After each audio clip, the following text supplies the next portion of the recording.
ਸਤਨਾਮ। ਧੰਨ ਵਾਹਿਗੁਰੂ ਸਾਹਿਬ ਜੀ। ਤੇਰੇ ਕਵਣ ਕਵਣ ਗੁਣ ਕਹਿ ਕਹਿ ਗਾਵਾਂ, ਤੂੰ ਸਾਹਿਬ ਗੁਣੀ ਨਿਧਾਨਾ। ਤੁਮਰੀ ਮਹਿਮਾ ਬਰਨ ਨਾ ਸਾਕੋ, ਤੂੰ ਠਾਕੁਰ ਊਚ ਭਗਵਾਨਾ।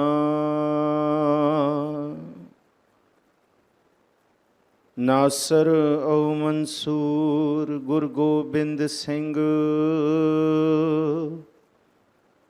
ਏਜ਼ ਦੀ ਮਨਜ਼ੂਰ ਗੁਰ ਗੋਬਿੰਦ ਸਿੰਘ। ਹਕ ਰਾ ਗੰਜੂਰ ਗੁਰ ਗੋਬਿੰਦ ਸਿੰਘ, ਜ਼ੁਮਲਾ ਫੈਜ਼ੇ ਨੂਰ ਗੁਰ ਗੋਬਿੰਦ ਸਿੰਘ। ਹਕ ਹਕ ਆਗਾਹ ਗੁਰ ਗੋਬਿੰਦ ਸਿੰਘ, ਸ਼ਾਹੀ ਸ਼ਹਿਨਸ਼ਾਹ ਗੁਰੂ ਗੋਬਿੰਦ ਸਿੰਘ। ਸਤਨਾਮ ਵਾਹਿਗੁਰੂ ਸਾਹਿਬ ਜੀਓ।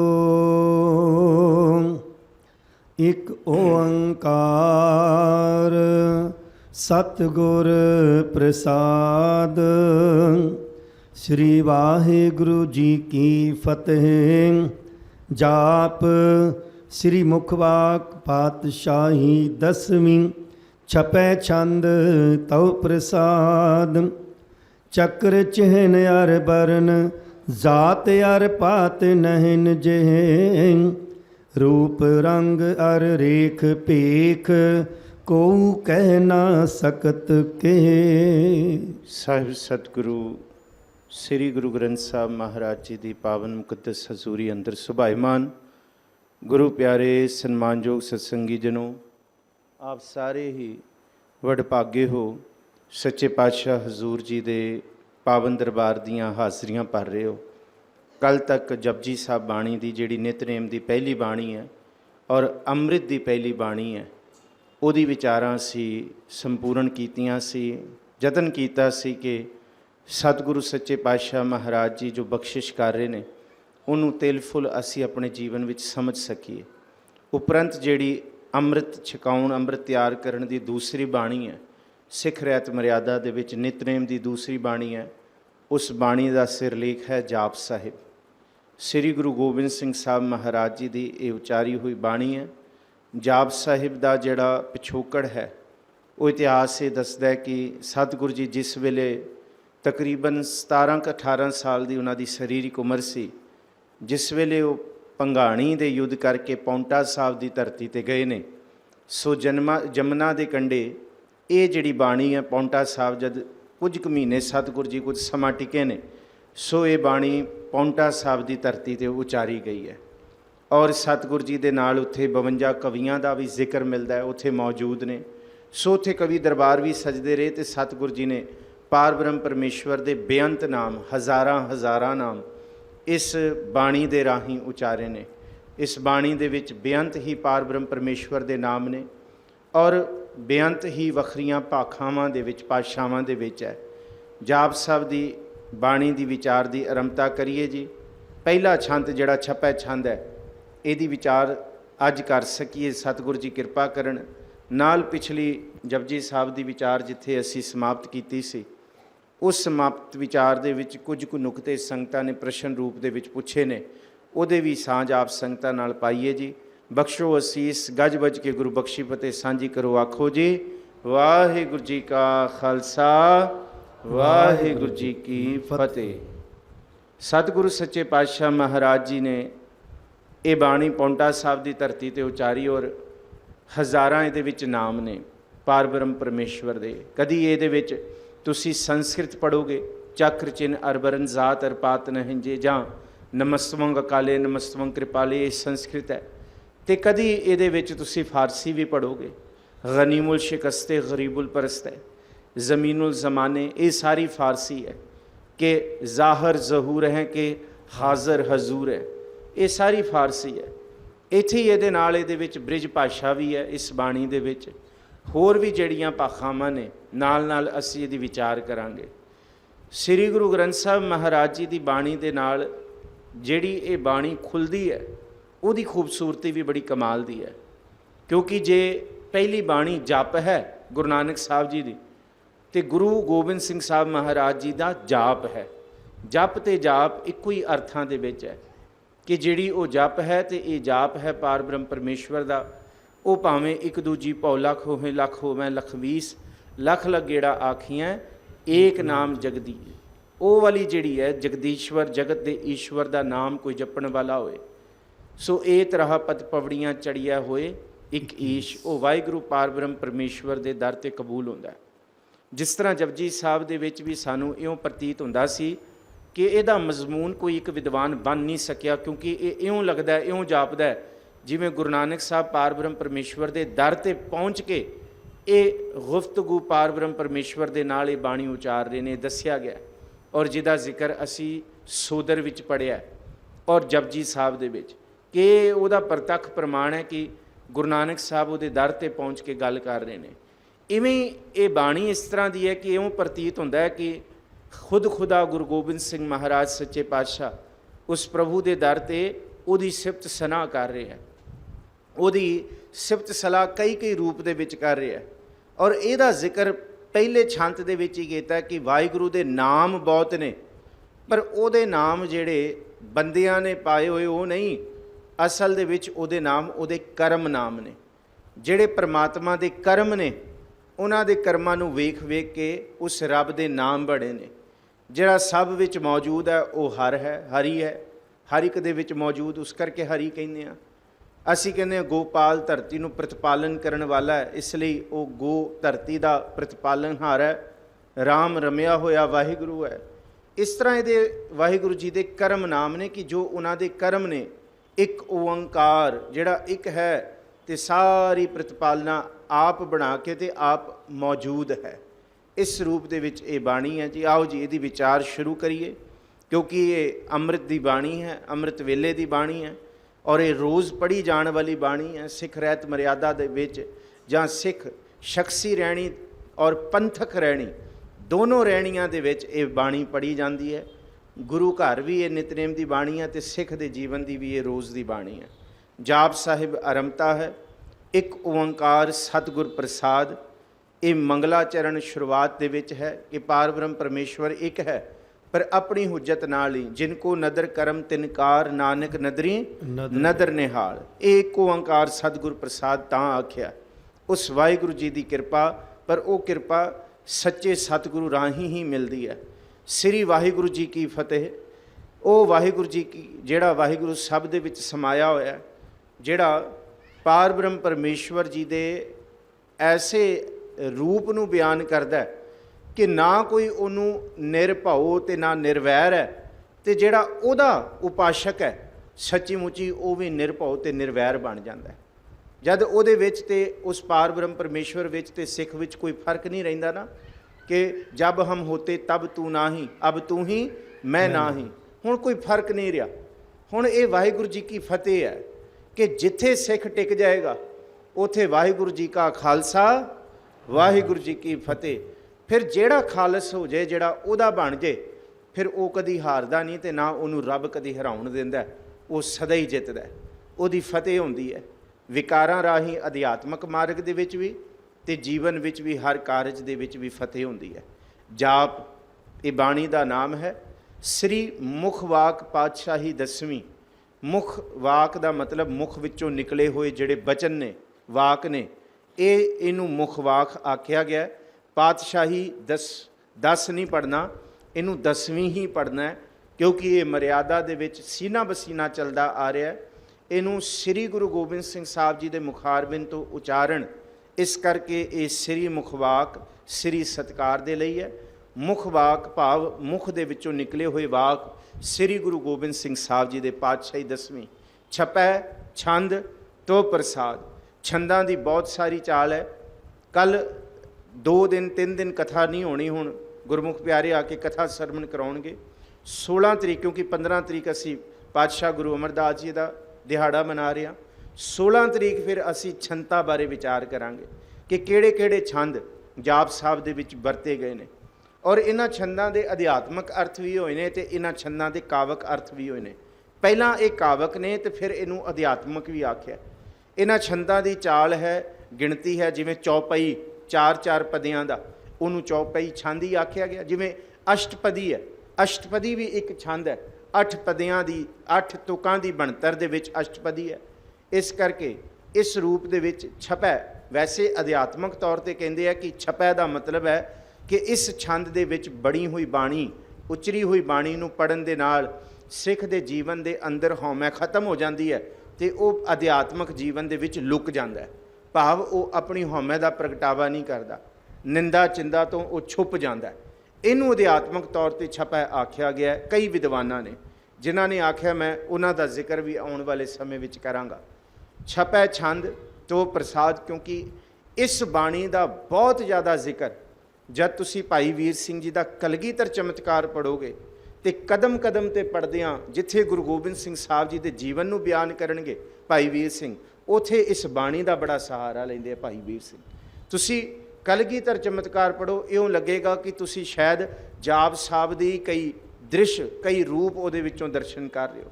ਉਹਨਾਂ ਨੇ ਬੜਾ ਆਧਾਰ ਬਣਾਇਆ ਗੁਰੂ ਸਾਹਿਬ ਜੀ ਦੀ ਇਸ ਬਾਣੀ ਨੂੰ।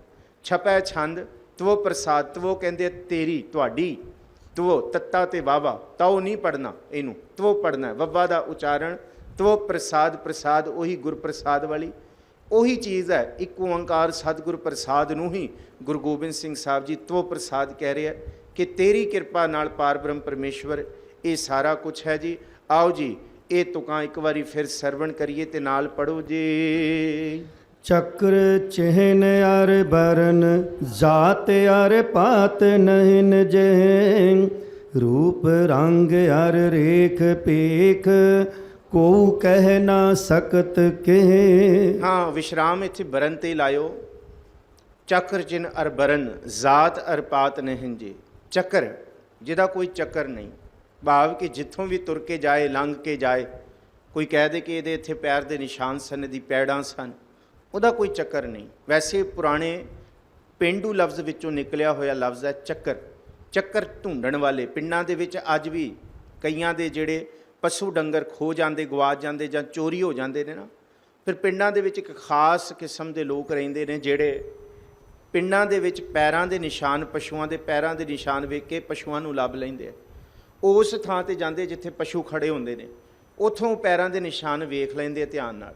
ਫਿਰ ਜਿੱਥੋਂ ਜਿੱਥੋਂ ਪਸ਼ੂ ਲੰਘ ਕੇ ਗਿਆ ਤੇ ਉਹ ਪਿੱਛੇ ਪਿੱਛੇ ਉਹ ਨਿਸ਼ਾਨਾਂ ਦੀ ਪਛਾਣ ਕਰਦੇ ਕਰਦੇ ਉੱਥੇ ਤੱਕ ਪਹੁੰਚ ਜਾਂਦੇ ਜਿੱਥੇ ਤੱਕ ਉਹ ਪਸ਼ੂ ਪਹੁੰਚਿਆ ਹੋਇਆ, ਭਾਵੇਂ ਮੱਝ ਡੰਗਰ ਪਸ਼ੂ ਕੁਝ ਵੀ ਹੋਏ, ਗਾਂ ਹੋਏ। ਇਸ ਤਰ੍ਹਾਂ ਲੰਘੇ ਹੋਏ ਪੈਰਾਂ ਦੇ ਨਿਸ਼ਾਨਾਂ ਨੂੰ ਚੱਕਰ ਆਖਿਆ ਗਿਆ ਹੈ ਪਹਿਲਾ ਵਿਦਵਾਨ ਦੇ ਰਾਹੀਂ, ਜਾਂ ਭਾਈ ਕਾਨ ਸਿੰਘ ਨਾਭਾ। ਪਰ ਉਹ ਜਿੱਥੋਂ ਲੰਘਦਾ ਹੈ ਉਹਦੇ ਕੋਈ ਚੱਕਰ ਨਹੀਂ। ਜਿਸ ਤਰ੍ਹਾਂ ਅਸਮਾਨ ਵਿੱਚੋਂ ਪੰਛੀ ਉੱਡ ਕੇ ਜਾਏ, ਉਹ ਆਪਣਾ ਪਿੱਛੋਂ ਕੁਝ ਨਹੀਂ ਛੱਡਦਾ। ਜਿਸ ਤਰ੍ਹਾਂ ਪਾਣੀ ਵਿੱਚੋਂ ਮੱਛੀ ਤਰ ਕੇ ਜਾਏ, ਉਹ ਤਰਦੀ ਹੋਈ ਤੇ ਦਿਸੇਗੀ ਪਾਣੀ ਵਿੱਚ, ਪਰ ਆਪਣਾ ਨਿਸ਼ਾਨ ਨਹੀਂ ਛੱਡੇਗੀ। ਇਸ ਤਰ੍ਹਾਂ ਉਹਦਾ ਕੋਈ ਚੱਕਰ ਨਹੀਂ ਹੈ ਕਿ ਕਿਸ ਰੂਪ ਦੇ ਵਿੱਚ ਹੈ, ਕਿਸ ਭਾਂਤ ਦੇ ਵਿੱਚ ਹੈ, ਕਿੱਥੇ ਵਸਦਾ, ਕਿੱਥੇ ਟਿਕਦਾ, ਕੋਈ ਨਹੀਂ ਹੈ। ਪਰ ਗੁਰੂ ਅਰਜਨ ਸਾਹਿਬ ਨੇ ਕਿਹਾ, ਹਾਂ ਜੇ ਉਹਦੇ ਪੈਰਾਂ ਦੇ ਦਰਸ਼ਨ ਕਰਨੇ, ਚਰਨਾਂ ਦੇ ਦਰਸ਼ਨ ਕਰਨੇ, ਫਿਰ ਸਾਧ ਸੰਗਤ ਦੇ ਚਰਨਾਂ ਦੇ ਦਰਸ਼ਨ ਹੀ ਪਾਰ ਬ੍ਰਹਮ ਪਰਮੇਸ਼ਵਰ ਦੇ ਦਰਸ਼ਨ ਨੇ। ਇਹ ਉਹਦਾ ਚੱਕਰ ਹੈ। ਜੇ ਲੱਭਣਾ ਸਾਧ ਸੰਗਤ ਕੀ ਭੀੜ ਜੋ ਪਾਈ, ਕਹਿੰਦੇ ਜੇ ਸੰਗਤ ਵਿੱਚ ਆ ਜਾਓ ਤਿਉਂ ਹਰ ਸੰਗ ਮੇਰੀ ਆ, ਇਹਦਾ ਜ਼ਿਕਰ ਹੈ ਤਾਂ ਪ੍ਰਭੂ ਦੇ ਨਾਲ ਮਿਲਾਪ ਹੋ ਜਾਂਦਾ। ਜੇ ਪ੍ਰਭੂ ਸੰਗਤ ਦੇ ਵਿੱਚ, ਸੰਗਤ 'ਚ ਬਹਿਣਾ, ਪ੍ਰਭੂ ਦੇ ਵਿੱਚ ਪ੍ਰਭੂ ਨਾਲ ਬਹਿਣਾ, ਸੰਗਤ ਦੇ ਚਰਨ ਦਾਨ ਮਹਿੰਡਾ ਤਲੀ ਖਾਕ ਜੇ ਮਿਲੇ ਤਾਂ ਮਸਤਕ ਲਾਈ ਹੈ। ਇਹਦਾ ਜ਼ਿਕਰ ਅੱਗੇ ਆਏਗਾ। ਸੰਗਤ ਦਾ ਵੀ ਜ਼ਿਕਰ ਇਹਦੇ ਵਿੱਚ। ਚੱਕਰ ਚਿੰਨ ਅਰ ਬਰਨ, ਕੋਈ ਬਰਨ ਨਹੀਂ, ਚਿੰਨ ਦਾ ਮਤਲਬ ਹੈ ਕਿ ਉਹਨੂੰ ਪ੍ਰਾਪਤ ਕਰਨ ਲਈ ਚਿੰਨ ਵਰਤੇ ਜਾਣੇ। ਕੋਈ ਤਿਲਕ ਲਗਾਉਂਦਾ, ਕੋਈ ਜਨੇਊ ਪਾਉਂਦਾ, ਕੋਈ ਧੋਤੀ ਬੰਦਾ, ਪੜ ਪੁਸਤਕ ਸੰਧਿਆ ਬਾਦੰਗ ਸਿਲ ਪੂਜਸ ਬਗਲ ਸਮਾਦੰਗ ਮੁਖ ਝੂਠ ਵੀ। ਪਰ ਜੇ ਉਹ ਚਿੰਨ ਪਾ ਕੇ ਵੀ ਉਸ ਪਾਰ ਬ੍ਰਹਮ ਪਰਮੇਸ਼ਵਰ ਦੇ ਰਸਤੇ ਤੇ ਤੁਰਿਆ ਹੀ ਨਹੀਂ, ਜੇ ਅਸੀਂ ਕਹੀਏ ਜੀ ਸਿੱਖ ਦੇ 5 ਕਕਾਰ ਨੇ, ਇਹ ਵੀ ਤੇ ਚਿੰਨ ਨੇ ਨਾ, ਪਰ ਜੇ ਚਿੰਨ ਪਾ ਕੇ ਗੁਰੂ ਦੀ ਮਰਿਆਦਾ ਹੀ ਨਾ ਮੰਨੀ, ਫਿਰ ਉਹ ਚਿੰਨ ਦੇ ਵਿੱਚ ਥੋੜ੍ਹੀ ਮੌਜੂਦ ਹੈ ਕਿ ਪਕੜਿਆ ਥੋੜ੍ਹੀ ਜਾਏਗਾ। ਉਹ ਕਿਸੇ ਵੀ ਚਿੰਨ ਦਾ ਕੋਈ ਲਖਾਇਕ ਨਹੀਂ ਹੈ ਕਿ ਜੋਗੀ ਵਿਭੂਤੀ ਮੰਨ ਲੈਣ, ਜਿਹਨੂੰ ਅਸੀਂ ਪੜ੍ਹ ਕੇ ਆਏ ਹਾਂ, ਮੁੰਦਾਂ ਸੰਤੋਖ ਸ਼ਰਮਪਤ ਝੋਲੀ, ਬਾਹਰ ਦੇ ਚਿੰਨ ਨਹੀਂ। ਜੇ ਅੰਦਰ ਦੇ ਪੂਰਨ ਰੂਪ ਦੇ ਵਿੱਚ ਗਿਆਨ ਇੰਦਰੀਆਂ, ਕਰਮ ਇੰਦਰੀਆਂ ਤੇ ਮਨ ਨੂੰ ਸਾਧਿਆ ਨਾ ਜਾਏ ਤਾਂ ਰੱਬ ਨਹੀਂ ਮਿਲ ਸਕਦਾ। ਸਾਧਨ ਦੇ ਨਾਲ ਹੈ, ਸੰਤੋਖ ਅੰਦਰ ਪੈਦਾ ਹੋਣਾ ਚਾਹੀਦਾ, ਸ਼ਰਮ ਅੰਦਰ ਬਸ਼ੱਕਤ ਹੋਣੀ ਚਾਹੀਦੀ, ਜਾਂ ਹਯਾ ਵੀ ਹੋਣੀ ਚਾਹੀਦੀ ਧਰਮ ਦੇ ਮਾਰਗ ਤੇ ਤੁਰਨ ਲੱਗਿਆ, ਤੇ ਗਿਆਨ ਤੇ ਧਿਆਨ ਇਹ ਸਾਰਾ ਜੀਵਨ ਦਾ ਆਧਾਰ ਹੋਏ। ਉਹਦਾ ਕੋਈ ਇੱਕ ਚਿੰਨ੍ਹ ਨਹੀਂ ਹੈ ਕਿ ਇੱਕ ਚਿੰਨ੍ਹ ਦੇ ਨਾਲ ਉਹ ਲੱਭ ਜਾਏ, ਜਾਂ ਇੱਕ ਚਿੰਨ੍ਹ ਨੂੰ ਪਿਆਰ ਕਰਨ ਵਾਲਾ ਉੱਥੇ ਵਸਦਾ ਹੈ। ਉਹ ਕਿਸੇ ਚਿੰਨ੍ਹ ਦੇ ਵਿੱਚ ਮੌਜੂਦ ਨਹੀਂ ਹੈ, ਉਹ ਚਿੰਨ੍ਹਾਂ ਤੋਂ ਪਰਾਂ ਹੈ। ਅਰ ਬਰਨ ਬਰਨ ਚਾਰ ਬਰਨ ਚੌਹਾਂ ਕੇ ਮਰਦਨ ਖਟ ਦਰਸ਼ਨ ਕਰ ਤਲੀ ਰੇ, ਬਾਣੀ ਦੇ ਵਿੱਚ ਆਇਆ। ਇਹ ਬ੍ਰਾਹਮਣ, ਖੱਤਰੀ, ਸ਼ੂਦਰ ਤੇ ਵੈਸ਼, ਇਹਨਾਂ ਨੂੰ ਬਰਨ ਆਖਿਆ। ਵੰਡਿਆ ਜਾਣਾ ਜ਼ਾਤਾਂ ਦੇ ਵਿੱਚ, ਜ਼ਾਤ ਤੋਂ ਪਹਿਲਾਂ ਬਰਨ ਹੁੰਦੇ ਆ, ਬਰਨ ਵਿੱਚੋਂ ਫਿਰ ਜ਼ਾਤ ਨਿਕਲਦੀ ਹੈ। ਜਿਸ ਤਰ੍ਹਾਂ ਭਾਈ ਕਾਨ ਸਿੰਘ ਨਾਭਾ ਨੇ ਇਹਦਾ ਬੜਾ ਜ਼ਿਕਰ ਕੀਤਾ ਹੋਇਆ। ਜਦੋਂ ਖੱਤਰੀਆਂ ਦਾ ਜ਼ਿਕਰ ਕਰਦੇ ਆ, ਖੱਤਰੀਆਂ ਦੇ ਉਹ ਚਾਰ ਬਰਨ ਗਿਣਦੇ ਆ, ਫਿਰ ਚਾਰ ਬਰਨਾਂ ਦੀਆਂ ਅਗਲੀਆਂ ਜਾਤਾਂ ਗਿਣਦੇ ਆ। ਪਹਿਲੇ ਉਹਦੇ ਵਿੱਚ ਕਹਿੰਦੇ ਆ ਜੀ ਬਾਹਰੀ ਹੈ, ਬਾਹਰੀ ਤੋਂ ਬਾਅਦ ਖੁਖਰੈਣ, ਖੁਖਰੈਣ ਤੋਂ ਬਾਅਦ ਫਿਰ ਬਹੰਜੀ ਹੈ, ਬਹੰਜੀ ਤੋਂ ਬਾਅਦ ਸਰੀਨ। ਇਹ ਬਰਨ ਨੇ। ਫਿਰ ਇਹਦੀਆਂ ਅੱਗੇ 52 ਜਾਤਾਂ ਉਹਦੇ ਵਿੱਚੋਂ ਨਿਕਲਦੀਆਂ ਨੇ ਵੱਖਰੀਆਂ, ਖੁਖਰੈਣ ਵਿੱਚੋਂ ਫਿਰ ਕੁਝ ਜਾਤਾਂ ਬਹੰਜੀ। ਇਹਦਾ ਮਤਲਬ ਬਰਨ ਦਾ ਮਤਲਬ ਜ਼ਾਤ ਤੋਂ ਵੱਡਾ ਹੋਣਾ। ਬ੍ਰਾਹਮਣ ਦੀਆਂ ਬਹੁਤ ਜ਼ਾਤਾਂ ਨੇ। ਇੱਕ ਜ਼ਾਤ ਬਾਰੇ ਅਸੀਂ ਪੜ੍ਹ ਕੇ ਆਏ ਹਾਂ ਬ੍ਰਾਹਮਣ ਦੀ, ਜਿਹਨੂੰ ਭੱਟ ਕਿਹਾ ਹੈ। ਭੱਟ ਬਾਣੀ ਦੇ ਵਿੱਚ ਉਹ ਬ੍ਰਾਹਮਣ ਦੀ ਜ਼ਾਤਾਂ ਨੇ। ਭੱਟ ਜਿਹੜੇ ਖਾਸ ਕਰਕੇ ਸਰਸਵਤੀ ਨਦੀ ਦੇ ਉਸ ਪਾਰ ਵਸਦੇ ਸਨ, ਉਹ ਇੱਕ ਜ਼ਾਤ ਸੀ ਬ੍ਰਾਹਮਣਾਂ ਦੀ। ਇਸ ਕਰਕੇ ਬਰਨ ਦਾ ਮਤਲਬ ਹੈ ਕਿ ਕਿਸ ਬਰਨ ਦੇ ਵਿੱਚ ਹੈ ਤੂੰ। ਬ੍ਰਾਹਮਣ ਹੈ, ਖੱਤਰੀਆਂ, ਸ਼ੂਦਰ ਹੈ, ਵੈਸ਼ ਹੈ, ਪਰ ਉਹ ਵਾਹਿਗੁਰੂ ਕਿਸੇ ਬਰਨ ਵਿੱਚ ਨਹੀਂ ਆਉਂਦਾ। ਨਾ ਉਹ ਬ੍ਰਾਹਮਣ ਵਿੱਚ ਹੈ, ਨਾ ਖੱਤਰੀਆਂ ਦੇ ਵਿੱਚ, ਨਾ ਸ਼ੂਦਰ। ਰੱਬ ਕਿਹੜੀ ਬਰਨ ਦਾ ਹੈ ਭਾਈ? ਉਹ ਕਿਸੇ ਬਰਨ ਦਾ ਨਹੀਂ ਹੈ ਕਿ ਕੋਈ ਕਹੇ ਕਿ ਬ੍ਰਾਹਮਣ ਹੀ ਉਹਨੂੰ ਕੁਝ ਪੂਜ ਸਕਦਾ ਜਾਂ ਉਹਨੂੰ ਸ਼ੂਦਰ ਨਹੀਂ ਧਿਆ ਸਕਦਾ। ਉਹਦਾ ਬਰਨ ਨਹੀਂ ਹੈ। ਬਰਨ ਤੋਂ ਬਾਅਦ ਫਿਰ ਅੱਗੇ ਜ਼ਾਤ ਬਣਦੀ ਹੈ। ਬਈ ਕਿਹੜੀ ਜ਼ਾਤ ਦਾ? ਕਿਹੜੀਆਂ ਜ਼ਾਤਾਂ ਨੇ? ਜੋਗੀਆਂ ਦੀਆਂ ਵੀ ਜ਼ਾਤਾਂ ਨੇ, 12 ਪੰਥ ਨੇ, ਪੜ੍ਹ ਕੇ ਆਇਆ। ਆਈ ਪੰਥੀ ਸਗਲ ਜਮਾਤੀ ਮਨ ਜੀਤੈ ਜਗਜੀਤ। ਇਹ ਅੱਗੇ ਜ਼ਾਤ ਉਹਨਾਂ ਦੀ ਚੱਲਦੀ ਹੈ। ਨਾ ਉਹਦਾ ਕੋਈ ਬਰਨ ਹੈ, ਨਾ ਕੋਈ ਉਹਦੀ ਜ਼ਾਤ। ਜ਼ਾਤ ਦੇ ਤੱਤੇ ਨੂੰ ਸਿਹਾਰੀ ਹੈ। ਜ਼ਾਤ ਦੇ ਵਿੱਚ ਉਹ ਆ ਹੀ ਨਹੀਂ ਸਕਦਾ। ਉਹ ਕਿਸੇ ਜ਼ਾਤ ਦੇ ਵਿੱਚ ਨਹੀਂ ਹੈ। ਕੋਈ ਉਹਦੇ ਜ਼ਾਤ ਦੀ ਮੋਹਰ, ਕਿਉਂਕਿ ਉਹਨੇ ਆਪ ਕਿਹਾ ਕਿ ਅੱਗੇ ਜ਼ਾਤ ਨਾ ਜ਼ੋਰ ਹੈ, ਅੱਗੇ ਜਿਉ ਨਾ ਵੈ। ਉਹ ਜ਼ਾਤ ਜ਼ੋਰ ਨੂੰ ਨਹੀਂ ਮੰਨਦਾ। ਚੱਕਰ ਚਿੰਨ ਅਰ ਬਰਨ ਜ਼ਾਤ ਅਰ ਪਾਤ ਨਹਿੰਜੈ, ਤੇ ਉਹਦੀ ਕੋਈ ਪੱਤ ਵੀ ਨਹੀਂ ਹੈ, ਪਾਤ ਵੀ ਨਹੀਂ ਹੈ। ਪਾਤ ਹੁੰਦੀਆਂ ਜ਼ਾਤਾਂ ਦੇ ਅੱਗੇ ਜ਼ਾਤਾਂ ਦੀ ਜਿਹੜੀ ਕਿਸਮ ਨਿਕਲਦੀ ਹੈ। ਇਹਨੂੰ ਵੇਖਿਆ ਜਾਏ ਤਾਂ ਇਹ ਬਹੁਤ ਬਹੁਤ ਵੱਡੀ ਵਿਚਾਰ ਹੈ। ਬਈ ਕਿਹੜੀ ਹੁਣ ਅੱਜ ਵੀ ਪਿੰਡਾਂ ਦੇ ਵਿੱਚ ਇਹ ਬੜਾ ਕੁਝ ਚੱਲਦਾ ਹੈ। ਬਈ ਫਲਾਣਾ, ਬਈ ਉਹਨਾਂ ਦੇ ਪਿੰਡ ਵੱਖਰੇ ਨੇ, ਇਹਨਾਂ ਦੇ ਪਿੰਡ ਵੱਖਰੇ ਨੇ, ਉਹ ਫਲਾਣੀ ਜਾਤ ਪਾਤ ਦੇ, ਉਹ ਫਲਾਣੀ ਜਾਤ ਪਾਤ ਦੇ। ਪਾਤ ਦੇ ਵਿੱਚ ਛੂਆ ਛਾਤ ਵਾਲੀ ਗੱਲਾਂ ਆ ਜਾਂਦੀਆਂ। ਉਹ ਇਸ ਗੱਲ ਤੋਂ ਪਰਾਂ ਹੈ। ਨਹਿਨ ਜੇ, ਅਸੀਂ ਕਹਿੰਦੇ ਨਹੀਂ ਜੇ, ਨਹੀਂ ਜੇ, ਬਸ ਉਹਨੂੰ ਨਹੀਂ ਜੇ। ਨਾ ਉਹਦਾ ਚੱਕਰ ਹੈ, ਨਾ ਚਿੰਨ੍ਹ ਹੈ, ਨਾ ਕੋਈ ਬਰਨ ਹੈ, ਨਾ ਜ਼ਾਤ, ਨਾ ਕੋਈ ਪਾਤ, ਕੁਛ ਵੀ ਨਹੀਂ ਹੈ। ਉਹ ਇਸ ਤੋਂ ਨਿਰਲੇਪ ਹੈ। ਜਿਹਨੂੰ ਗੁਰੂ ਅਰਜਨ ਸਾਹਿਬ ਕਹਿੰਦੇ ਨਾ ਕਿ ਉਹ ਕਿਵੇਂ ਹੈ, ਕਿ ਉਹ ਪ੍ਰਭੂ ਤਿੰਨਾਂ ਗੁਣਾਂ ਤੋਂ ਪਰਾਂ ਹੈ। ਕਹਿੰਦੇ ਰੂਪ ਨਾ ਰੰਗ ਨਾ ਰੇਖ ਕਿਛ, ਤ੍ਰਹਿ ਗੁਣ ਤੇ ਪ੍ਰਭ ਭਿੰਨ, ਤਿਸੈ ਬੁਝਾਏ ਨਾਨਕਾ ਜਿਸ ਹੋਵੈ ਸੁਪ੍ਰਸੰਨ। ਰੂਪ ਰੰਗ ਉਹਦਾ ਕੋਈ ਰੂਪ ਨਹੀਂ ਹੈ। ਕਿਹੜਾ ਰੂਪ ਉਹਦਾ ਬਿਆਨ ਕਰੀਏ, ਕਿਹੜੀ ਮੂਰਤ ਬਣਾਈਏ, ਕਿਹੜੀ ਤਸਵੀਰ ਬਣਾਈਏ, ਕੋਈ ਉਹਦਾ ਰੂਪ ਨਹੀਂ ਹੈ। ਕੋਈ ਕਿਸੇ ਰੰਗ ਦੇ ਵਿੱਚ ਨਹੀਂ ਹੈ। ਜਿਹਨੂੰ ਗੁਰੂ ਗੋਬਿੰਦ ਸਿੰਘ ਆਪ ਕਹਿੰਦੇ ਕਿ ਬੇਗੂਨੋ ਬੇਚੂਨੋ ਚੂੰ ਬੇਨਮੂ। ਨਾ ਬੇਗੂਨ ਕੋਈ ਉਹਦੀ ਮੂਰਤ ਹੈ, ਨਾ ਬੇਗੂਨੋ ਬੇਚੂਨੋ, ਨਾ ਕੋਈ ਉਹਦਾ ਰੰਗ ਹੈ, ਨਾ ਕੋਈ ਉਹਦਾ ਇੱਕ ਨਾਮ ਹੈ ਕਿ ਜਿਹਦੇ ਨਾਲ ਹੀ ਉਹ ਪ੍ਰਾਪਤ ਹੋ ਸਕਦਾ ਹੈ। ਰੂਪ ਰੰਗ ਅਰ ਰੇਖ।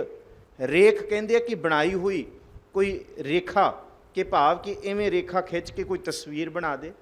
ਕੋਈ ਉਹਦਾ ਭੇਖ, ਕੋਈ ਚਿੱਟਾ ਭੇਖ ਲੈਂਦਾ, ਕੋਈ ਭਗਵਾ ਲੈਂਦਾ। ਇਹਨੂੰ ਤੇ ਸਰਾਵਕ ਸੁਧ ਸਮੂਹ ਸਿਧਾਨ ਕੇ ਦੇਖ ਫਿਰਿਓ ਕਰ ਜੋਗ ਜਤੀ ਕੇ, ਸੂਰ ਸੁਰਾਰਦਨ ਸੁਧ ਸੁਦਾਦਕ ਸੰਤ ਸਮੂਹ ਅਨੇਕ ਮਤੀ ਕੇ, ਸਾਰੇ ਹੀ ਆਹ ਹੈ। ਬਸ ਬਾਹਰੋਂ ਉਹਦਾ ਦਿਖਾਵਾ ਹੈ, ਪਰ ਉਹਨੂੰ ਕੋਈ ਨਹੀਂ ਦੇਖ ਪਾ ਰਿਹਾ। ਰੂਪ ਰੰਗ ਅਰ ਰੇਖ ਭੇਖ ਕੋ ਕਹਿ ਨਾ ਸਕਤ ਕਹਿ, ਕੋਈ ਕਹਿ ਨਹੀਂ ਸਕਦਾ। ਜਿਹਨੂੰ ਅਸੀਂ ਕਹਿੰਦੇ ਨਾ ਨਹੀਂ ਕਹਿ ਸਕਦਾ, ਇਹਨੂੰ ਕਹਿ ਕੋ ਕਹਿ ਨਾ ਸਕਤ ਕਹੇ। ਇਸ ਰੂਪ ਨੂੰ ਕਿ ਉਹਦਾ ਰੂਪ ਕਿਹੜਾ ਹੈ, ਕਿਸ ਰੂਪ ਦੇ ਵਿੱਚ ਦਿਖਦਾ ਹੈ, ਕੋਈ ਮੂਰਤ ਉਹਦੀ ਹੈ, ਕੋਈ ਚਿੱਤਰ ਉਹਦਾ ਹੈ, ਕੋਈ ਰੰਗ ਦੇ ਵਿੱਚ ਹੈ, ਕੋਈ ਨੀਲਾ ਕਾਲਾ ਪੀਲਾ, ਕੋਈ ਅਰ ਰੇਖ, ਕੋਈ ਰੇਖਾ ਦੇ ਨਾਲ ਕੋਈ ਕਿਸੇ ਰੂਪ ਦੇ ਵਿੱਚ ਪਤਾ ਲੱਗੇ ਕਿਵੇਂ ਹੈ।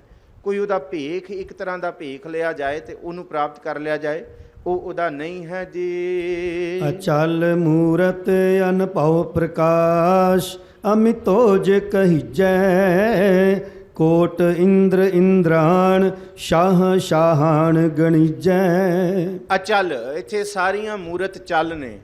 ਜੋ ਕੁਝ ਬਣਿਆ ਹੈ, ਇੱਥੇ ਬਿਨਸਨਹਾਰ ਹੈ। ਚੱਲ ਦਾ ਮਤਲਬ ਜੋ ਦਿਸ ਰਿਹਾ ਇੱਥੇ ਦੁਨੀਆ ਮੁਕਾਮੇ ਫਾਨੀ, ਤਹਿਕੀਕ ਦਿਲਦਾਨੀ। ਪਰ ਉਹ ਜਿਹੜਾ ਜਿਹਨੂੰ ਧੰਨ ਗੁਰੂ ਨਾਨਕ ਸਾਹਿਬ ਮਹਾਰਾਜ ਜੀ ਕਹਿੰਦੇ ਨਾ ਅਕਾਲ ਮੂਰਤ, ਉਹ ਜਿਹੜੀ ਮੂਰਤ ਹੈ ਅਕਾਲ ਦੀ ਹੈ। ਕਾਲ ਦੇ ਵਿੱਚ ਜੋ ਕੁਛ ਦਿਸ ਰਿਹਾ ਉਹ ਚੱਲ ਹੈ, ਪਰ ਉਹ ਅਕਾਲ ਮੂਰਤ ਉਹੀ ਅਚਲ ਮੂਰਤ ਹੈ। ਅਕਾਲ ਮੂਰਤ ਨੂੰ ਹੀ ਅਚਲ ਮੂਰਤ ਗੁਰੂ ਗੋਬਿੰਦ ਸਿੰਘ ਸਾਹਿਬ ਕਹਿੰਦੇ ਆ ਕਿ ਉਸ ਮੂਰਤ ਦਾ ਕੋਈ ਖਾਤਮਾ ਨਹੀਂ। ਕੋਈ ਬਣਾਉਣ ਵਾਲਾ ਹੋਏ ਤੇ ਕੋਈ ਖਾਤਮਾ ਹੋਏ ਨਾ, ਉਹ ਕਦੀ ਖਤਮ ਹੋਣ ਵਾਲੀ ਨਹੀਂ, ਉਹ ਸਭ ਦੇ ਵਿੱਚ ਹੈ। ਪਰ ਕਿਵੇਂ ਹੈ?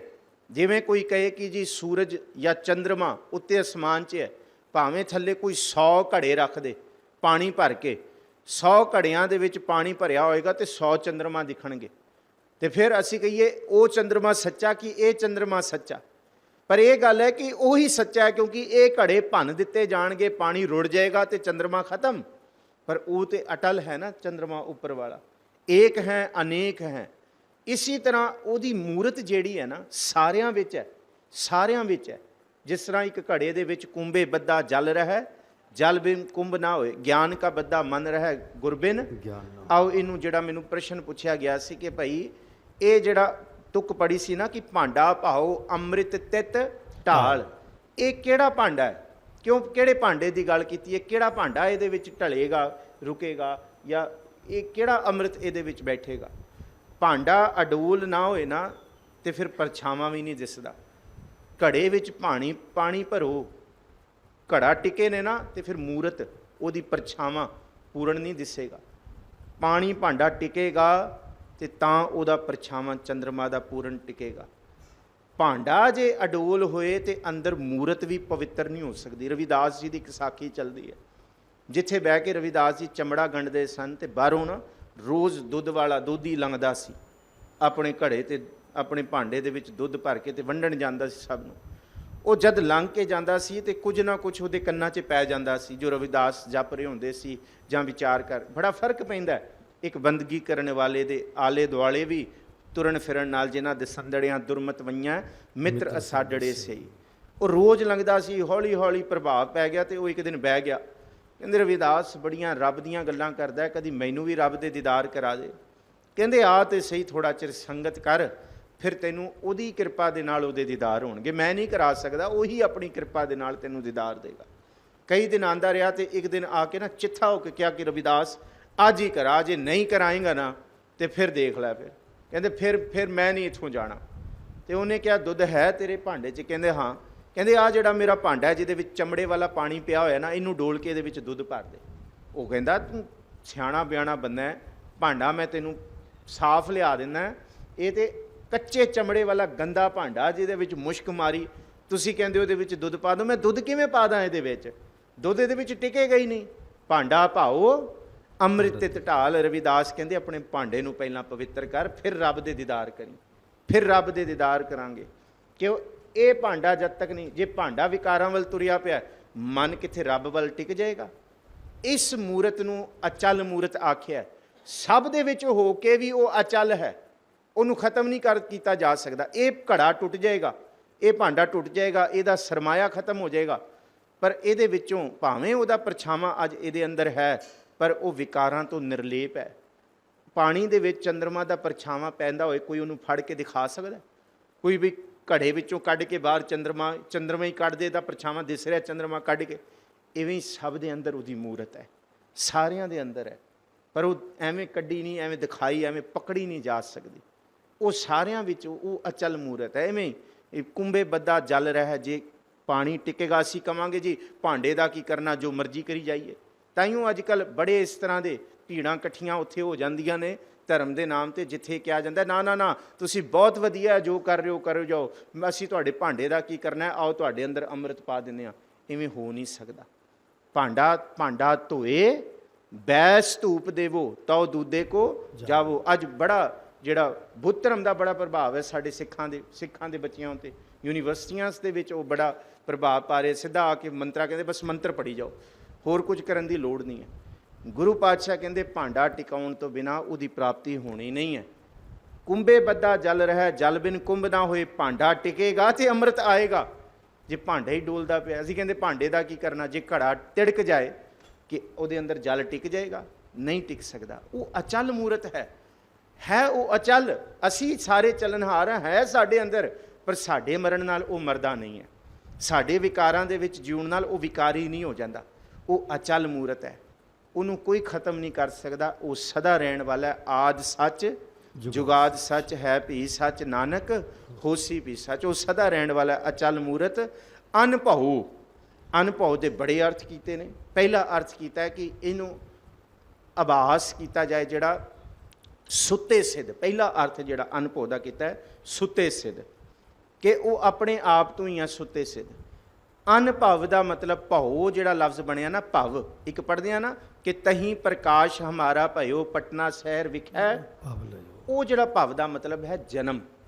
ਇੱਥੇ ਭਉ ਦਾ ਮਤਲਬ ਹੈ ਜਨਮ। ਅਨਭਉ, ਅਨ ਪਲਸ ਭਉ, ਜਿਹਨੂੰ ਕੋਈ ਜਨਮ ਨਹੀਂ ਦੇ ਸਕਦਾ, ਜਿਹੜਾ ਜਨਮ ਤੋਂ ਪਰਾਂ। ਦੂਸਰੇ ਅਰਥ ਇਹਦੇ ਭਾਈ ਵੀਰ ਸਿੰਘ ਨੇ ਅਨਭਉ ਦੇ ਕੀਤੇ ਨੇ। ਜਨਮ ਤੋਂ ਬਾਹਰ, ਭਵ ਜਨਮ ਹੈ, ਭਵ ਦਾ ਮਤਲਬ ਜਨਮ। ਅਨ ਜਿਹੜਾ ਵੀ ਜਨਮ ਹੋਏ, ਜਨਮ ਦੇ ਵਿੱਚ ਨਾ ਹੋਏ, ਉਹਨੂੰ ਕੋਈ ਪੈਦਾ ਨਹੀਂ ਕਰ ਸਕਦਾ। ਉਹ ਅਜੂਨੀ ਸਹਿ ਭੰਗ ਗੁਰ ਪ੍ਰਸਾਦ, ਇਹ ਅਵਸਥਾ ਦੇ ਵਿੱਚ ਹੈ। ਅਚਲ ਮੂਰਤ, ਅਨਭਉ ਪ੍ਰਕਾਸ਼, ਆਪਣੇ ਆਪ ਤੋਂ, ਜਿਹਨੂੰ ਅਸੀਂ ਅਜੂਨੀ ਤੇ ਸਹਿ ਭੰਗ ਪੜ੍ਹ ਕੇ ਆਏ ਹਾਂ ਨਾ। ਅਨਭਉ ਦਾ ਮਤਲਬ ਸੁੱਤੇ ਸਿੱਧ, ਆਪਣੇ ਆਪ ਤੋਂ ਕੋਈ ਉਹਨੂੰ ਜਨਮ ਨਹੀਂ ਦੇ ਸਕਦਾ। ਜਨਮ ਮਰਨ ਤੋਂ ਬਾਹਰ ਹੈ ਉਹਦਾ ਪ੍ਰਕਾਸ਼। ਅਮਿਤੋਜ, ਅਮਿਤ ਪਲਸ ਓਜ, ਇਹ ਦੋ ਲਫ਼ਜ਼ਾਂ ਤੋਂ ਇਹ ਲਫ਼ਜ਼ ਬਹੁਤ ਆਏਗਾ। ਇਸ ਕਰਕੇ ਇਸ ਲਫ਼ਜ਼ ਦੇ ਅਰਥ ਸਾਨੂੰ ਕੰਠਸਥ ਹੋ ਜਾਣੇ ਚਾਹੀਦੇ, ਯਾਦ ਹੋਣ ਜਾਣੇ ਚਾਹੀਦੇ। ਅਮਿਤ ਪਲਸ ਓਜ, ਇੱਕ ਹੈ ਕਿ ਕੋਈ ਕੰਮ ਮਿੱਤ ਕੇ ਕਰਨਾ, ਮਿੱਤ ਕੇ ਭਾਈ ਇਹ ਕੰਮ ਫਲਾਣੇ ਦਿਨਾਂ ਵਿੱਚ ਹੋ ਜਾਏਗਾ। ਮਿੱਤ ਲਿਆ ਬਈ ਤੈਨੂੰ, ਤੇਰੇ ਕੋਲ ਇੰਨੇ ਦਿਨ ਨੇ। ਉਸੇ ਮਿੱਤ ਨੂੰ ਅਮਿਤ ਕਰ ਦਿਓ ਕਿ ਜਿਹਦੇ ਵਿੱਚ ਕੋਈ ਦਿਨ ਤੇ ਕਾਲ ਦਾ ਜ਼ੋਰ ਪੈਂਦਾ ਹੀ ਨਹੀਂ। ਅਮਿਤ ਦਾ ਮਤਲਬ ਕਿਸੇ ਵੀ ਲੰਬਾਈ, ਚੌੜਾਈ, ਵਡਾਈ ਜਾਂ ਗਿਣਤੀਆਂ ਮਿਣਤੀਆਂ ਤੋਂ ਪਰਾਂ ਹੋਏ। ਅਮਿਤ, ਜਿਹਨੂੰ ਮਿਣਿਆ ਨਾ ਜਾ ਸਕੇ। ਮਿੱਤ, ਉਹਦੀ ਮਿੱਤ ਮਿਤੀ ਨਾ ਜਾ ਸਕੇ, ਬਈ ਕਿੰਨਾ ਕੁ ਹੈ। ਅਮਿਤ ਦਾ ਮਤਲਬ ਹੈ ਮਿਣਿਆ ਨਾ ਜਾ ਸਕੇ, ਤੋਲਿਆ ਨਾ ਜਾ ਸਕੇ, ਦੱਸਿਆ ਨਾ ਜਾ ਸਕੇ। ਓਜ, ਅਮਿਤੋਜ ਦੋ ਲਫ਼ਜ਼ਾਂ ਤੋਂ ਬਣਿਆ। ਅਮਿਤ ਪਲਸ ਓਜ, ਓਜ ਦਾ ਮਤਲਬ ਹੈ ਤੇਜ ਤਾਕਤ। ਬੜਾ ਓਜ ਹੈ, ਬੜਾ ਪ੍ਰਚੰਡ ਜਿਹਦਾ ਹੋਏ। ਕਹਿੰਦੇ ਕਿੱਡਾ ਕੁ ਓਜ ਹੈ ਉਹਦਾ, ਕਿੱਡਾ ਕੁ ਉਹਦਾ ਔਰਾ, ਜਿਹਨੂੰ ਅੰਗਰੇਜ਼ੀ 'ਚ ਅਸੀਂ ਔਰਾ ਕਹਿੰਦੇ ਆ ਨਾ, ਇਸੇ ਤਰ੍ਹਾਂ ਸੰਸਕ੍ਰਿਤ ਵਿੱਚ ਓਜ ਲਫ਼ਜ਼ ਆਖਿਆ ਕਿ ਉਹਦਾ ਔਜ, ਉਹਦਾ ਔਰਾ, ਉਹਦੀ ਤਾਕਤ, ਉਹਦਾ ਪ੍ਰਚੰਡ ਪ੍ਰਕਾਸ਼, ਉਹਦਾ ਬਲ, ਉਹਦਾ ਪਸਾਰਾ ਕਿੰਨਾ ਹੈ। ਉਹ ਅਮਿਤ ਹੈ, ਉਹ ਗਿਣਿਆ ਨਹੀਂ ਜਾ ਸਕਦਾ। ਇਹਨੂੰ ਕਿਹਾ ਅਚਲ ਮੂਰਤ। ਆ ਚਲ, ਚਲ ਦਾ ਮਤਲਬ ਬਿਨਸਨਹਾਰ, ਅਚਲ ਦਾ ਮਤਲਬ ਨਾ ਬਿਨਸਣ ਵਾਲੀ। ਸ੍ਰਿਸ਼ਟੀਆਂ ਖਤਮ ਹੋ ਜਾਣੀਆਂ ਪਰ ਉਹਨੂੰ ਕੋਈ ਖਤਮ ਨਹੀਂ ਕਰ ਸਕਦਾ। ਅਨਭਉ ਪ੍ਰਕਾਸ਼, ਜਨਮ ਮਰਨ ਤੋਂ ਬਾਹਰ ਦਾ ਉਹ ਆਪਣੇ ਆਪ ਦਾ ਪ੍ਰਕਾਸ਼ ਹੈ। ਅਮਿਤੋਜ ਕਹੀਜੈ, ਉਹ ਸੱਚੀ ਮੁੱਚੀ ਅਮਿਤੋਜ ਹੈ। ਉਹਦੀ ਤਾਕਤ, ਉਹਦੀ ਓਜ ਨੂੰ ਕੋਈ ਨਹੀਂ ਮਿਣ ਸਕਦਾ। ਉਹ ਕਿੰਨਾ ਵੱਡਾ ਹੈ। ਤੂੰ ਸੁਲਤਾਨ ਕਹਾ ਹੋ ਮੀਆਂ ਤੇਰੀ ਕਵਨ ਵਡਾਈ, ਉਹਨੂੰ ਕਹੀਜੈ ਵੱਡਾ ਕਿਹਾ ਜਾਂਦਾ ਹੈ ਜੀ। ਤ੍ਰਿਭਵਨ ਮਹੀਪ ਸੁਰ ਨਰ ਅਸੁਰ, ਨੇਤ ਨੇਤ ਬਨ ਤ੍ਰਿਣ ਕਹਿਤ, ਤਵ ਸਰਬ ਨਾਮ ਕਥੈ ਕਵਨ, ਕਰਮ ਨਾਮ ਬਰਨਤ ਸੁਮਤ। ਕੋਟ ਇੰਦਰ ਇੰਦਰਾਣ, ਸ਼ਾਹ ਸ਼ਾਹਾਨ ਗਣੀਜੈ। ਕਹਿੰਦੇ ਕਰੋੜਾਂ ਕਰੋੜਾਂ ਕਰੋੜਾਂ ਹੀ, ਕੋਟ ਦਾ ਮਤਲਬ ਕਰੋੜਾਂ, ਇੰਦਰ ਤੇ ਇੰਦਰਾਣ, ਕਰੋੜਾਂ ਹੀ ਦੇਵਤੇ, ਕਰੋੜਾਂ ਹੀ ਇੰਦਰ ਵਰਗੇ। ਸ਼ਾਹ ਸ਼ਾਹਾਨ ਗਣੀਜੈ, ਕਹਿੰਦੇ ਉਸ ਰੱਬ ਨੂੰ ਪ੍ਰਾਪਤ ਕਰਨ ਦੀ ਕੋਸ਼ਿਸ਼ ਵਿੱਚ ਲੱਗੇ ਹੋਏ ਨੇ, ਪਰ ਅੰਤ ਨਹੀਂ ਪਾ ਸਕੇ। ਅੰਤ ਨਹੀਂ ਪਾ ਸਕੇ ਕਿ ਉਹਨੂੰ ਕੋਈ ਵਰਣਨ ਕਰ ਸਕਦਾ ਨਾ, ਕਿਸੇ ਨੇ ਨਹੀਂ। ਅੰਤ ਨਾ ਪਾਵਤ ਦੇਵ ਸਭੈ ਮੁਨ ਵਾਲੀ ਅਵਸਥਾ ਹੈ। ਕੋਟ ਇੰਦਰ ਇੰਦਰਾਣ, ਸ਼ਾਹ ਸ਼ਾਹਾਨ ਗਣੀਜੈ, ਕਹਿੰਦੇ ਉਹ ਗਣੀਜੈ ਦਾ ਮਤਲਬ ਆਖਿਆ ਨਹੀਂ ਜਾ ਸਕਿਆ, ਗਿਣਿਆ ਮਿਣਿਆ ਨਹੀਂ ਜਾ ਸਕਿਆ।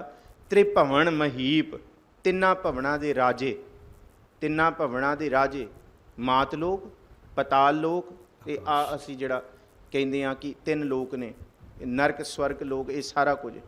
ਮਾਤ ਲੋਕ, ਪਤਾਲ ਲੋਕ ਤੇ ਆਕਾਸ਼ ਲੋਕ, ਤਿੰਨਾਂ ਲੋਕਾਂ ਦੇ ਵਿੱਚ ਰਹਿਣ ਵਾਲੇ ਰਾਜੇ। ਮਹੀਪ ਦਾ ਮਤਲਬ ਹੈ, ਮਹੀਪ ਤੇ ਅੱਗੇ ਲਫ਼ਜ਼ ਆਏਗਾ। ਮਹੀਪ ਦਾ ਮਤਲਬ ਹੁੰਦਾ ਬਾਦਸ਼ਾਹ, ਰਾਜਾ। ਮਹੀਪ ਬਹੁਤ ਵੱਡਾ।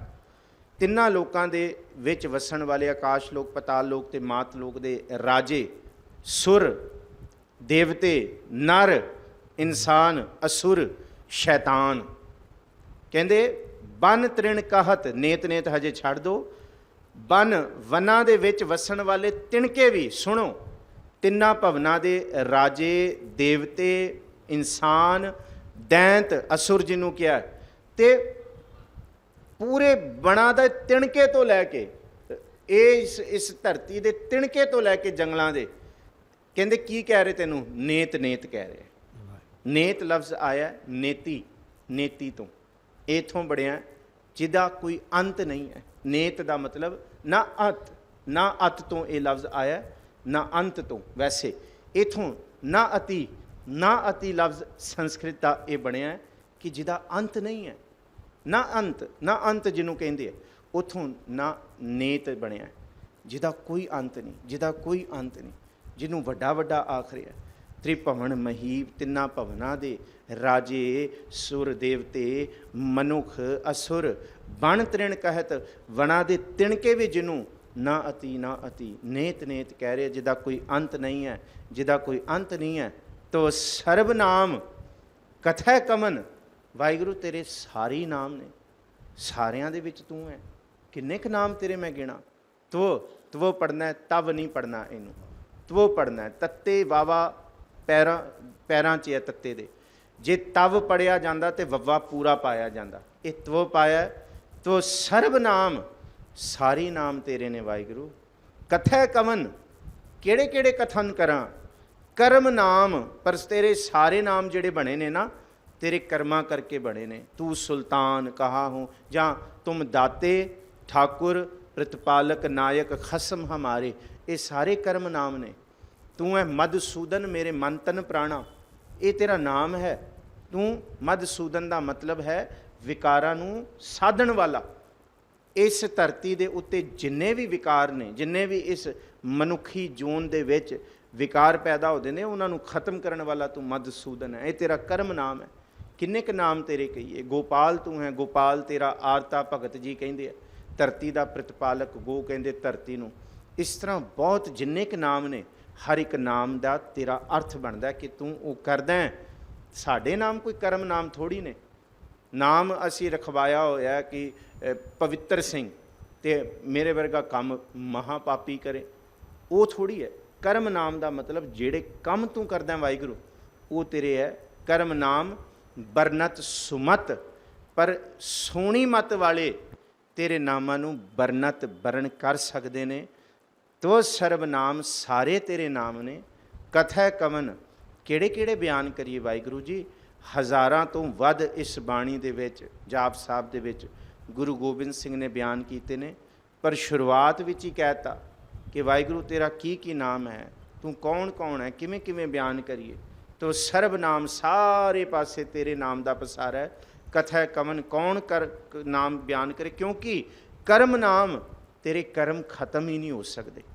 ਤੂੰ ਸਭ ਕੁਝ ਕਰ ਰਿਹਾ, ਇਹਾਂ ਵੀ ਊਹਾਂ ਵੀ ਤੂੰ ਹੀ ਹੈ।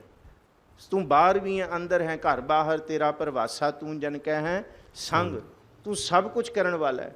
ਸਾਰਾ ਤਾਣ ਤੇਰਾ, ਤੂੰ ਤਾਣ ਦੀਵਾਨ, ਮੈਂ ਤਾਣ ਦੀਵਾਨ, ਤੂੰ ਹੈ ਮੇਰੇ ਸੁਆਮੀ, ਮੈਂ ਤੁਦੇ ਆਗੈ ਕਰਮ ਨਾਮ। ਕਰਮ ਨਾਮ ਨੇ, ਪਰ ਬਰਨਤ ਸੁਮਤ, ਸੋਹਣੀ ਮਤ ਵਾਲੇ ਇਹਨਾਂ ਨਾਮਾਂ ਨੂੰ ਬਰਨ ਕਰ ਸਕਦੇ ਨੇ। ਇੱਥੇ ਪਹਿਲੇ ਛੰਤ ਦੀ ਸਮਾਪਤੀ ਹੈ। ਆਪ ਸਾਰਿਆਂ ਨੇ ਇਸ ਛੰਤ ਦੇ ਉਚਾਰਨ ਨੂੰ ਵੀ ਸਮਝਿਆ। ਖਾਸ ਕਰਕੇ ਚੱਕਰ ਨਹੀਂ ਪੜਨਾ, ਚੱਕਰ ਪੜਨਾ। ਕੱਕੇ ਦੇ ਪੈਰ 'ਚ ਰਾਰਾ ਹੈ, ਉੱਤੇ ਅੱਧਕ ਵੀ ਪਿਆ ਹੋਇਆ, ਇਸ ਕਰਕੇ ਚੱਕਰ ਨਹੀਂ ਪੜਨਾ। ਚੱਕਰ ਚਿੰਨ੍ਹ ਨਹੀਂ, ਚੱਕਰ ਚਿੰਨ੍ਹ ਧਿਆਨ ਰੱਖਣਾ। ਜ਼ਾਤ ਪੜਨਾ, ਜਾਤ ਨਹੀਂ, ਜ਼ਾਤ ਦਾ ਹੈ। ਇਸੇ ਤਰ੍ਹਾਂ ਤਵੋ ਪ੍ਰਸਾਦ ਪੜਨਾ ਹੈ, ਜਾਂ ਤੋ ਸਰਬ ਨਾਮ, ਤਵ ਸਰਬ ਨਾਮ ਨਹੀਂ ਪੜਨਾ।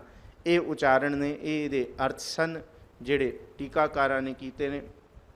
ਅੱਗੋਂ ਜਿਹੜੇ ਛੰਤ ਆਰੰਭ ਹੋਣਗੇ, ਨਮਸਕਾਰ ਕੀਤੀ ਹੈ ਉਸ ਪਾਰ ਬ੍ਰਹਮ ਪਰਮੇਸ਼ਵਰ ਨੂੰ, ਨਮੋ ਨਮੋ ਕੀਤੀ ਹੈ। 199 ਕੁੱਲ ਇਹਦੇ ਪਦੇ ਨੇ ਇਸ ਬਾਣੀ ਦੇ। ਸੋ ਇਸ ਬਾਣੀ ਦੀ ਵਿਚਾਰ ਹੁਣ ਅਸੀਂ 16 ਤਰੀਕ ਤੋਂ ਫਿਰ ਅੱਗੇ ਆਰੰਭ ਕਰਾਂਗੇ।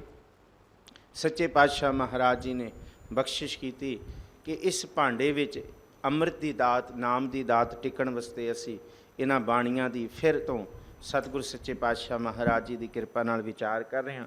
ਮਹਾਰਾਜ ਜੀ ਕਿਰਪਾ ਕਰਨ ਕਿ ਇਹ ਭਾਂਡਾ, ਇਹ ਸਰੀਰ ਟਿਕ ਜਾਏ, ਪਾਰ ਬ੍ਰਹਮ ਪਰਮੇਸ਼ਵਰ ਦੇ ਸਿਮਰਨ ਵਿੱਚ ਜੁੜ ਜਾਏ। क्योंकि सतगुरु गुरु गोबिंद सिंह साहब बारे कुछ भी बयान नहीं किया जा सकता। एक आंख से बुलबुला क्या कुल बहर को देखे, मंझ को देखे, मंझदार को देखे कि लहर को देखे। गुरु गोबिंद सिंह साहब महाराज जी की जद सरीरिक उम्र सिर्फ 17 साल की सी तां इतिहासकारां ने इस बाणी नूं उचारण का जिक्र किया है। और उसी उम्र दे विच सतगुरु ने शस्त्र भी चके ने। और जे कोई कहे कि कोई विद्वान होए, शास्त्र नूं पढ़न पढ़ाउण वाला कवि होए, वो जद शस्त्र चुकेगा तो कैसा चुकेगा। पर गुरु गोबिंद सिंह साहब खुदा ने जद शस्त्र भी चुकिया तो भंगाणी दे युद्ध दे विच जबै बाण लाग्यो तबै रोस जाग्यो। करंग लै कमान हरण बान तान भई जीत मेरी, कृपा कार केरी हरि चंद मारे सुजोदा लुतारे। सतगुरु जी ने जद शस्त्र चके तो कमाल है। फिर तलवार थी, तलवार सी, क्या जानिए क्या थी, आफत थी, बला थी, खूं खार थी, खूं बार थी।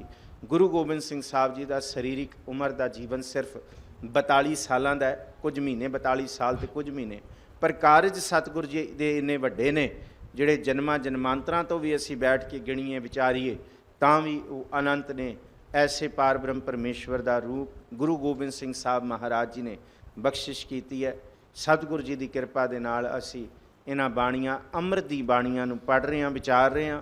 ਸੋ ਇਹ ਸਤਿਗੁਰੂ ਜੀ ਆਪ ਹੀ ਵਿਚਾਰ ਕਰਨ, ਬਲ ਵੀ ਬਖਸ਼ਣ। ਕਿਉਂਕਿ ਜਿਸ ਤਰ੍ਹਾਂ ਅਸੀਂ ਗੱਤਕਾ ਖੇਡਦੇ ਹਾਂ, ਗੱਤਕਾ ਵੇਖਦੇ ਹਾਂ ਬਾਹਰੋਂ ਕਿ ਜਦ ਗੱਤਕੇ ਦੇ ਵਿੱਚ ਪੈਂਤਰਾ ਲਿਆ ਜਾਂਦਾ, ਨਿਹੰਗ ਸਿੰਘ ਪਹਿਲਾਂ ਪੈਂਤਰਾ ਲੈਂਦੇ ਆ, ਵਾਰਮ ਅਪ ਕਰਨਾ ਜਿਹਨੂੰ ਕਹਿੰਦੇ ਆ। ਉਹ ਚਾਲ ਅਸੀਂ ਪੜਾਂਗੇ ਭੁਜੰਗ ਪ੍ਰਿਆਜ ਛੰਦ ਵਾਲੀ। ਭੁਜੰਗ ਕਹਿੰਦੇ ਸੱਪ ਦੀ ਚਾਲ ਜਿਹੜੀ ਹੁੰਦੀ ਹੈ, ਤੁਹਾਨੂੰ ਭਾਈ ਸਾਹਿਬ ਜੀ ਪੜ੍ਹ ਕੇ ਵੀ ਉਸ ਚਾਲ 'ਚ ਸੁਣਾਉਣਗੇ। ਨਮਸਤਵੰ ਅਕਾਲੇ ਨਮਸਤਵੰ ਕਿਰਪਾ, ਇਹ ਸੱਪ ਦੀ ਚਾਲ ਹੈ ਭੁਜੰਗ ਪ੍ਰਿਆਜ ਛੰਦ। ਪਰ ਜਿਸ ਵੇਲੇ ਉਹ ਨਿਹੰਗ ਸਿੰਘ ਆਪਣਾ ਪੈਂਤਰਾ ਪੂਰਾ ਕਰਦਾ ਹੈ ਤੇ ਫਿਰ ਉਹ ਸ਼ਸਤਰਾਂ ਨੂੰ ਚੱਕ ਕੇ ਫਿਰ ਉਹ ਵਾਰ ਕਰਦਾ। ਸੋ ਇਸ ਬਾਣੀ ਦੇ ਵਿੱਚ ਉਹ ਵਾਰ ਵੀ ਚੱਲਣਗੇ कि किस तरह एक एक वार हो रहा, अजय, अलय, अभय, अपह, ये सारे वार एक तरह का अंदर का जंग, अंदर की युद्ध है। विकारां दे नाल लड़न की इनू विਉਂਤ जिहड़ी सानू सिंह साहब जी ने इसकी कथा आरंभ तो पहलां दसी सी कि जिस तरह बाहर का जंग, बाहर का जत्था कोई निहंग ਸਿੰਘਾਂ ਦਾ ਜਾਂ ਗੱਤਕਾ ਕਰਨ ਵਾਲਿਆਂ ਦਾ ਗੱਤਕਾ ਖੇਡਦਾ, इसी तरह ये अंदर का जंग युद्ध है। विकारां दे नाल धन जियो तेह को जग मैं, मुक्ते हर चित में जुद विचारे। कोई सौखी खेड नहीं है इस बाणी की विचार या इस बाणी नूं पढ़ना। सूरमियां दी ही खेड है, सूरमताई गति है, सूरमताई का बल है। पढ़ना साह नाल इहदे विच सारे जोग साधन, सारियां कपाल भातियां, सारे अनंत तांठां नाभि खोलनी चक्र, सारे बह के बाणी पढ़ लो साह दे नाल पूरी ऐ टिक के। ਇੱਕੋ ਇੱਕ ਛੰਦ ਨੂੰ ਇੱਕੋ ਸਾਹ 'ਚ ਪੜ੍ਹ ਕੇ ਦੇਖੋ, ਧੂਕਣੀਆਂ ਨਿਕਲਦੀਆਂ, ਪੰਜਾਬੀ ਦਾ ਲਫ਼ਜ਼ ਜਿਹਨੂੰ ਕਹਿੰਦੇ ਆ। ਸੋ ਇਹ ਸਾਰੇ ਆਸਨ ਉਸਨ ਸਾਰੇ ਸਾਦੇ ਜਾਣਗੇ। ਇਹਦੇ ਵਿੱਚ ਬੜੀਆਂ ਤਾਕਤਾਂ, ਬੜਾ ਕੁਝ ਇਹਦੇ ਵਿੱਚ ਸੋਚ ਕੇ ਸਤਿਗੁਰੂ ਜੀ ਨੇ ਜੇ ਇਹਨੂੰ ਇਸ ਰੂਪ ਦੇ ਵਿੱਚ ਕਰੀਏ ਨਾ, ਨਹੀਂ ਜੀ ਅਸੀਂ ਜੀ ਕਪਾਲ ਭਾਤੀ ਕਰਨਾ, ਆ ਬੈਠ ਕੇ ਚੌਕੜਾ ਲਾ ਕੇ ਬਾਣੀ ਪੜ੍ਹੋ ਰੋਜ਼, ਆ ਸਾਰੇ ਅੰਦਰ ਸਾਰਾ ਐ ਸਿੱਧਾ ਅਨੰਤ ਬਿਲਕੁਲ ਸਰੀਰ ਐ ਚੜ੍ਹਦੀ ਕਲਾ ਦੇ ਵਿੱਚ ਹੁੰਦਾ। ਜੇ ਇਸ ਬਾਣੀ ਨੂੰ ਵੀ ਆਲਸ ਦੇ ਵਿੱਚ ਨਹੀਂ, ਚੜ੍ਹਦੀ ਕਲਾ ਵਿੱਚ ਪੜ੍ਹੀਏ। ਕਿਉਂਕਿ ਇਹ ਧਨ ਜਿਉ तेह को जग मैं, मुक्ते हर चित मह जुद विचारै। और ये है अवस्था कि देह अनित ना नित रह, जिस नाव चढ़ै भव सागर तारै। ज्ञान है कि बडनी मनो हाथ लै, कातर ताकत वार बहावै। इस शब्द की ताकत दे नाल, इस शब्द के शस्त्र के नाल विकारां नूं सट के बाहर चकीए, बाहर मारीए। क्योंकि ये भांडा टिकेगा तो तां इहदे विच बाणी दा अमृत टिकेगा। जे भांडा ही नहीं टिक रहा साडे तो। और ये बाणियां लमेरियां बाणियां रोज़ दियां सिख दियां शरीर रूपी भांडे नूं टिकाउण वास्ते है। सतगुरु जी भली करन। इत्थे समाप्ति है। सो भुलां चुकां दी खिमा है जी। सारे फतेह बुलाओ, आखो जी वाहिगुरू जी का खालसा, वाहिगुरू जी की फतेह।